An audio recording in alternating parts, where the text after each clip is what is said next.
দীর্ঘ ১৩ বছর পর উন্মুক্ত অবস্থানে শুক্রবার কর্মী সম্মেলন করেছে রমনা থানা জামায়াতে ইসলামী। রাজধানীর মগবাজারে এই কর্মী সম্মেলনে অংশ নেন দলের কেন্দ্রীয় নায়েবে আমির মুজিবুর রহমান। এ সময় সচিবালয়ে আগুনের ঘটনায় উদ্বেগ প্রকাশ করে জামাত নেতারা বলেন, ষড়যন্ত্রকারীদের বিচারের আওতায় আনতে হবে। শেখ হাসিনার পতিত স্বৈরাচারের যে দুর্নীতির ডকুমেন্ট সেখানে রয়েছে সেগুলো পরিকল্পিতভাবে পুড়িয়ে দেওয়া হয়েছে বলে আমরা মনে করি।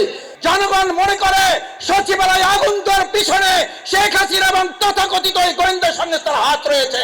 দলের নায়েবে আমির বলেন, সংস্কার কাজ শেষ করে নিরপেক্ষ জাতীয় নির্বাচন হওয়া উচিত। আগেকার জঞ্জাল রেখে নির্বাচন হলে ওই নির্বাচন কি নিরপেক্ষ হওয়ার আশা করা যায়? সংস্কারও করা যায়। এই সময় দিয়ে যদি আমরা নির্বাচনের ঘোষণা পাই, দেশের জনগণ সরকারকে আস্থায় নিবে, আরো ঐক্যবদ্ধভাবে দেশের কল্যাণের জন্য এগিয়ে আসবে।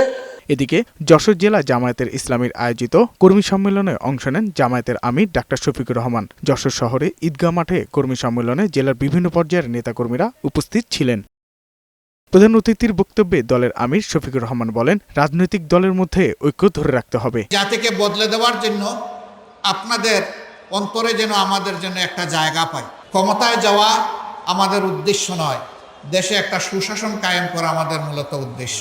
আওয়ামী লীগ যখনই ক্ষমতায় এসেছে তখন দুঃশাসন জুলুম করেছে বলেও মন্তব্য করেন তিনি। মুক্তিযুদ্ধের পক্ষে বিপক্ষে আর কত চেতনার বড়ি বিক্রি করবেন আপনারা? অনেক করেছেন। ৫৩টা বছর এই জাতির কপাল থেকে আপনারা ছিনিয়ে নিয়েছেন, জাতিকে আপনারা দাসে পরিণত করেছেন।